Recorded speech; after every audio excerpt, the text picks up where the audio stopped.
بسم اللہ الرحمن الرحیم فرمان مصطفیٰ صلی اللہ تعالیٰ علیہ وآلہ وسلم جو دن بھر میں مجھ پر 50 بار درود شریف پڑھے گا کل قیامت کے دن میں اس کے ساتھ مصحفہ یعنی ہاتھ میں لاؤں گا۔ صلو علی الحبیب صلی اللہ علیہ وسلم۔ مسکرانا بھی سنت ہے مبارک راشد عطاری خوابوں کی تعبیر لے کے پیش خدمت ہے، اور آپ دیکھ رہے ہیں اشعار تعبیر، ایک خواب کی تعبیر سنیں گے۔ باغ دیکھنا، خواب میں کوئی دیکھے نا، کوئی عورت دیکھے یا مرد دیکھے کہ باغ دیکھا ہے اس نے، اگر تو وہ باغ سرسبز ہے نا، بڑا پیارا باغ بنا ہوا ہے، بڑے پیارے پھول لگے ہوئے ہیں، سبزہ ہے، تو تب تو انشاءاللہ عیش و عشرت اور خوشحالی رزق میں برکت کی تعبیر ہے، خوشی ملنے کی بھی تعبیر ہے۔ اور اگر دیکھیں نا کہ بڑا خشک یعنی سنسان خشک باغ ہے تو یہ اس کے الٹ ہوگا، ٹھیک ہے۔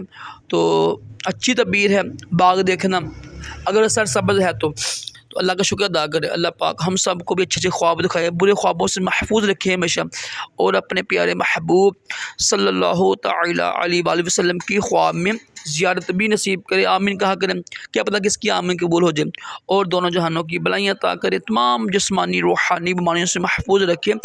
صلو علی الحبیب صلی اللہ تعالی محمد صلی اللہ تعالی علیہ وسلم۔